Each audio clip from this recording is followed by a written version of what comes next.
계속 써도 돈이 쌓임. 23화. 다들 표정이 왜 그래? 숙취가 덜 풀렸나?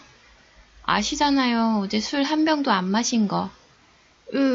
차라리 숙취였으면 좋겠어요. 괜히 손이 벌벌 떨려서 잠도 안 왔던 거 있죠. 서 과장은 직원들의 상황을 충분히 이해할 수 있었다. 어제 회식, 정진호 팀장이 갑자기 폭탄 발언을 하지 않았던가. 무려 2,500억을 가지고 단타를 하겠다니. 아휴, 그때 그리스 얘기를 꺼내는 게 아니었는데. 우리가 얘기하지 않았더라도 하셨을 것 같긴 해.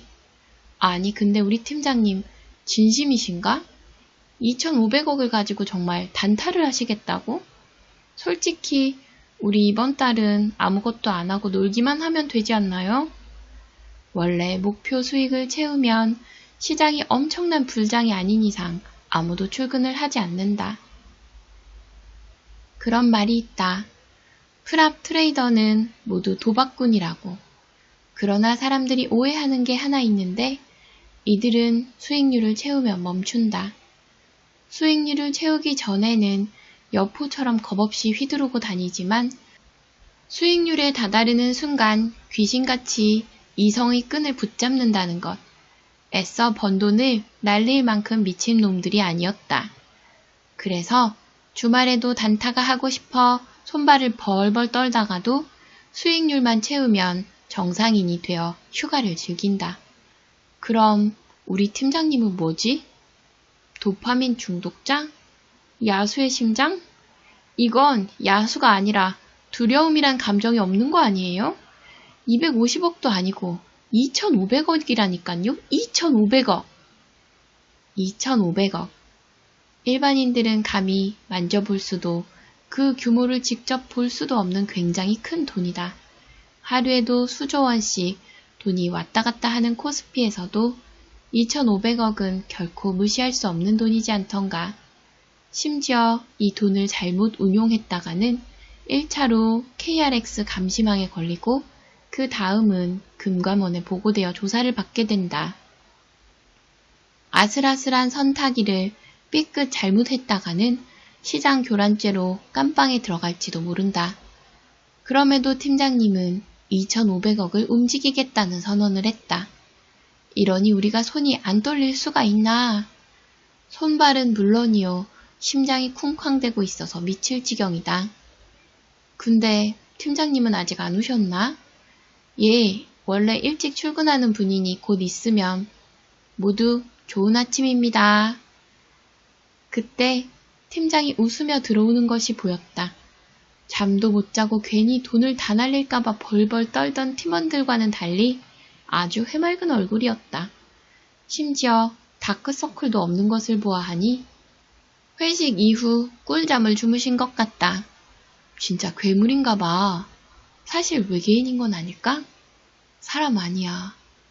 감히 범부들은 헤아릴 수 없는 멘탈이었다.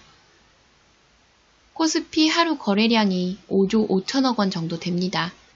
그런데 여기서 우리가 운용하려는 자금은 무려 2,500억 원, 약 5%나 되는 금액이죠. 굉장히 큰 금액입니다. 강성전자 같은 대기업 종목도 하루 거래량이 26만 주, 그러니까 4천억 정도 되는 분량입니다. 그런데 여기서 2,500억이 들어가 버리면 무려 60%가 넘어버리는 거죠. 보통 KRX에서 한 종목당 거래량이 5에서 10%나 되는 금액을 넣어버리면 감시 대상이 됩니다. 그러다 금감원에게 넘어가고요.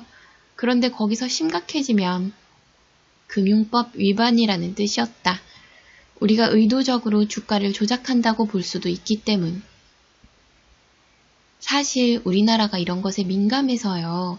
특히 예전 DH증권 주가 조작 사태로 규제가 더 심해진 것도 있어요. 사람들은 우리나라가 미국 증시처럼 상승하지 못하는 이유 중 하나를 다른 나라에 비해 타이트한 금융규제법 때문이라고 지적한다. 오죽하면 은행이 그 많은 돈을 들고도 예대 마진으로밖에 돈을 못 벌겠는가. 하지만 이건 어쩔 수 없는 일이었다. 왜냐하면 우리나라 증시를 가지고 노는 세력들이 너무나도 많기 때문이다. 즉, 분탕을 치는 사기꾼들이 들끓어서 규제를 해놓은 것이라는 점. 그래서 우리 광운증권에서도 대부분의 돈을 채권, 외환, 해외 주식 쪽에다가 놓는 거죠. 한국 주식은 조단위 돈을 함부로 운용하기에는 위험하니까요. 예상은 했다만 역시 국내 증시는 쉬운 일이 아니구나. 운용하는 자금이 천억 단위로 커지니 그에 대한 규제도 많아졌다. 그럼 적절하게 분할 매수를 해서 뿌린다면요? 가능은 합니다. 문제는 2,500억이란 돈이 동일 계좌에서 뻗어나가 단기간에 매수와 매도를 체결하게 될 경우 그 역시 감시 대상이 되긴 합니다.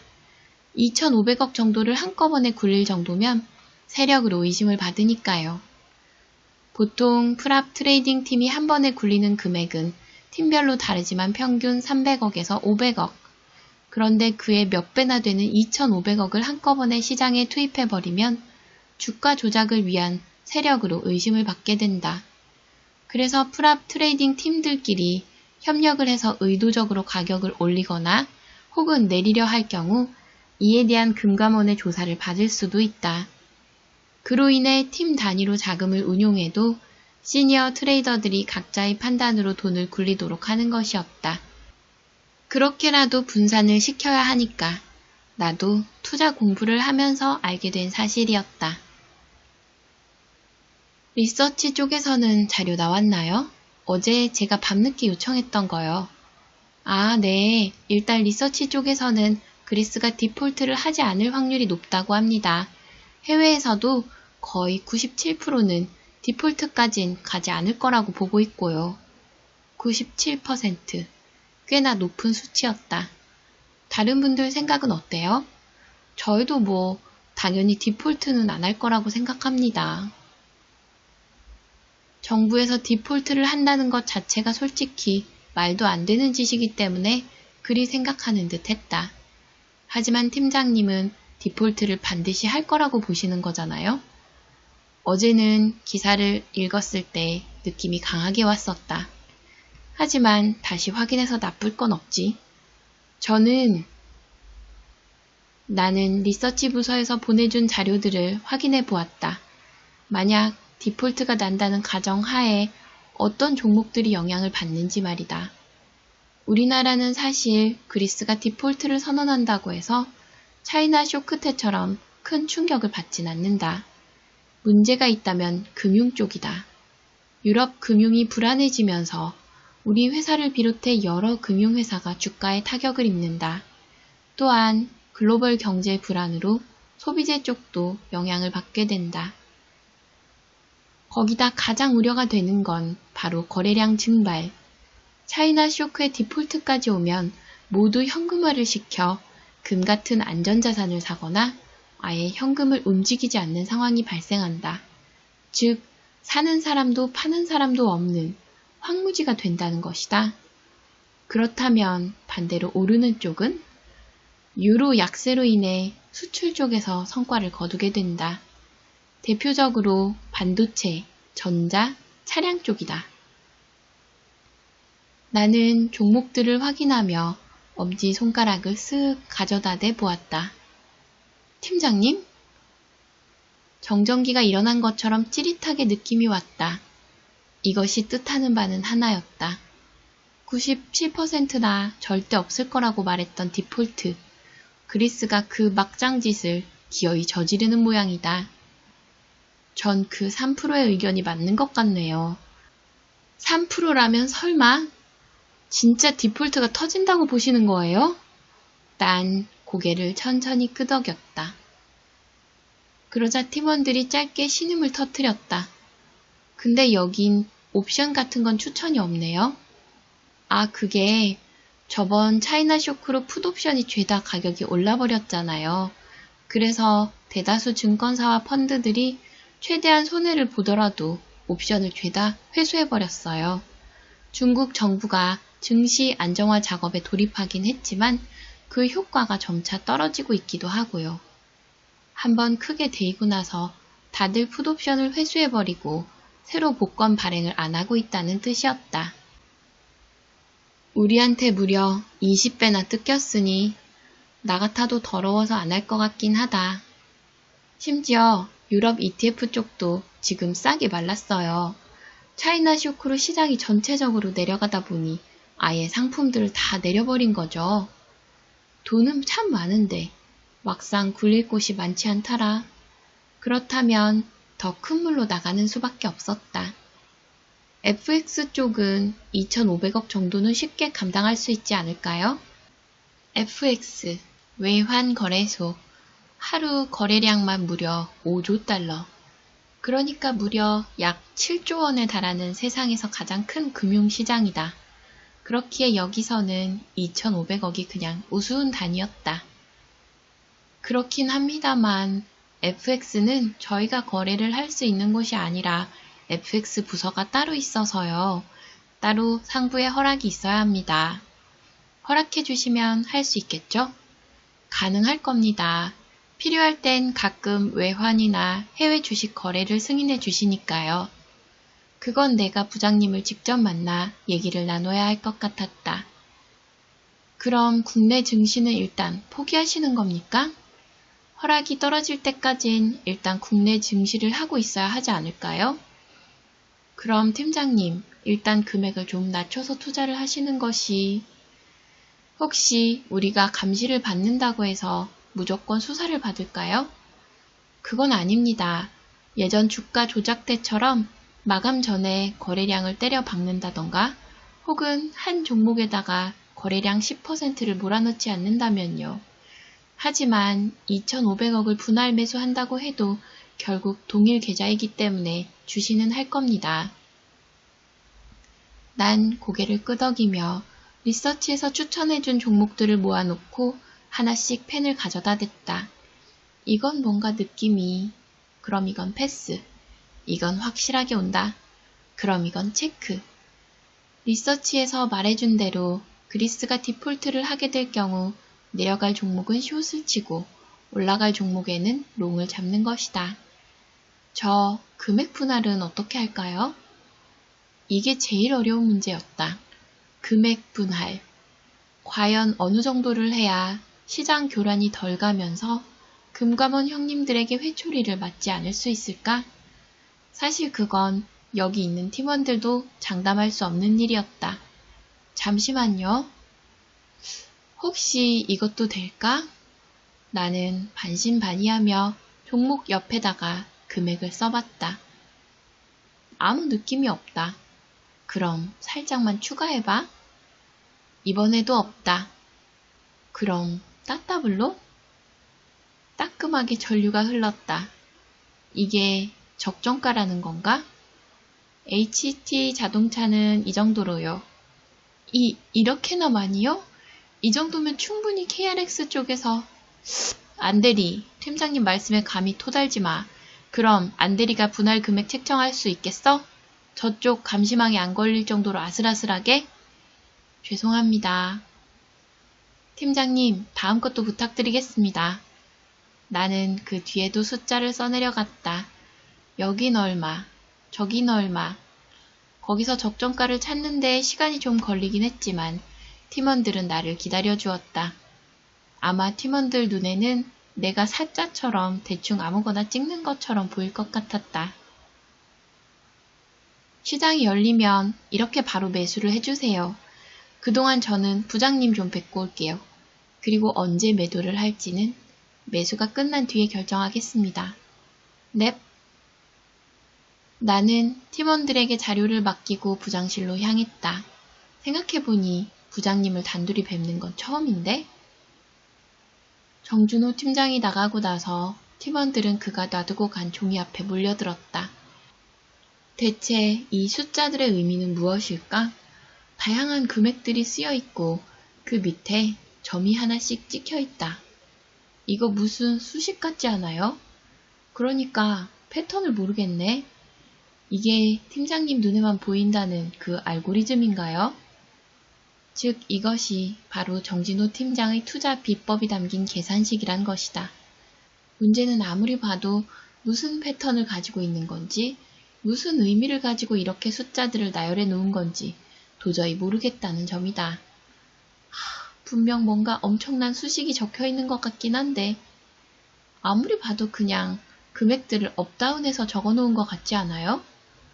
그럼 뭐 자네는 우리 팀장님이 대충 업앤다운 해서 금액을 랜덤으로 골랐다는 거야? 그건 아니겠죠.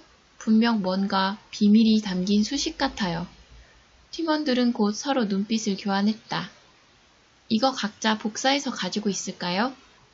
어쩌면 우리만 팀장님의 투자 비법을 숫자로 처음 보는 것일지도 모르니까요. 그래, 좋은 생각이야. 평생 갑으로 가지고 있어야지. 난 짬날 때마다 해독해 봐야겠어. 그렇게 다들 귀중한 보물이라도 발견한 것처럼 종이를 애지중지하다 문득 현실로 돌아오게 되었다. 근데 아무리 봐도 금액이 좀 위험해 보이는 디폴트도 디폴트지만 지정한 금액들이 뭔가 애매해 보였다. 심지어 정진호 팀장은 이렇게 분할하여 단타를 친다고 했으니 선을 잘못하기라도 한다면 금감원에서 문제를 제기할 게 분명했다. 그게 아니더라도 삐끗 잘못했다가는 그동안 번 돈을 허무하게 잃을 위험도 높았다. 어쩌겠냐. 우린 이미 한 배를 탄 몸. 죽어도 같이 죽고 살아도 같이 사는 거야. 얼른 들어오시라고. 아니, 들어오라고 해. 넵. 부장은 자기도 모르게 자리에서 벌떡 일어났다. 이상하다. 분명 상대가 자기보다 직급이 낮은데도 괜히 공손해진다. 그건 아마도 뒷배경 때문도 있겠지만 정진호가 벌어들인 금액 때문인 점도 컸다. 증권사의 위아래는 수익률로 따지지 않던가. 부장님 안녕하세요. 이른 시간에 죄송합니다. 아니야. 정 팀장이라면 내가 언제든 시간을 내줄 수 있지. 여기 앉아. 마실 거라도 줄까? 아니요. 곧 장이 열리니 저도 얼른 가봐야 해서요. 빨리 내용만 말씀드리겠습니다. 부장도 그랬으면 좋겠다는 생각이 들었다. 괜히 정진호 앞에 있으니 이상하게 긴장이 된다. 무슨 내용인데? 저희 7팀이 이번에 2,500억을 전부 운용할 계획인데요. 뭐? 전부? 네. 문제는 국내 증시로만 다룰 수 있는 금액이 아닌 것 같아 FX 쪽으로 방향을 틀려고요. 그렇게 하기 위해서는 허락이 필요해서 2,500억을 한 번에 움직이려면 확실히 해외 쪽을 노려보는 게 좋을 것이다.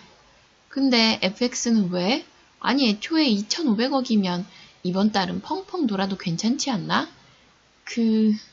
놀고 있기도 좀 그렇고 이번에 유로 쪽에 투자를 해보려고요. 유로? 잠깐, 그리스 때문에? 네. 계좌를 열어주시면 유로 쪽에다가 돈을 넣어볼 생각입니다. 롱? 아니면 숏? 아마 숏일 겁니다. 유로에다가 숏을 친다고? 그럼 유로 가격이 떨어진다는 건데 차이나 쇼크 때문에 오히려 유로가 오르고 있지 않나? 그런데 여기서 유로에다 숏을 친다는 건 설마 자네. 그때 이태호 부장은 뇌리에 한 가지 생각이 스쳤다. 그리스가 만세할 거라고 생각하는 거야? 나 돈 못 갚겠으니 만세를 부른다는 것, 디폴트를 터트린다는 뜻이다. 네. 이태호 부장은 잠깐 정진호의 눈빛을 살펴보았다. 확신에 가득 찬 눈동자였다. 하지만 그리스가 디폴트를? 정말로? 그게 무슨 말도 안 되는. 거기서 한번 뒷목을 잡을 뻔했다. FX를 한다는 건 혹시 2,500억으로 단타를 치겠다는 건가? 예. 두 번째로 뒷목을 잡을 뻔했다. 이런 미친놈.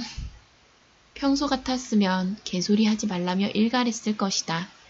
하지만 이 부장은 섣불리 판단을 내리지 않았다. 상대는 중국 버블을 먼저 예측해서 수천억을 번 괴물이다. 정말 그 판단에 근거하는 뭔가가 있을지도 모른다. FX 거래 계좌를 열려면 시간이 좀 걸려. 그래도 최대한 빠르게 연결해 줄게. 네, 기다리고 있겠습니다. 감사합니다, 부장님. 꾸벅 인사를 하고 돌아가는 정진호를 이 부장은 멍하니 쳐다보기만 했다. 이걸 대체 상부에다 어떻게 보고를 해야 할까? 어떤 정신 나간 놈이 수천억을 가지고 단타를 치려 한다고?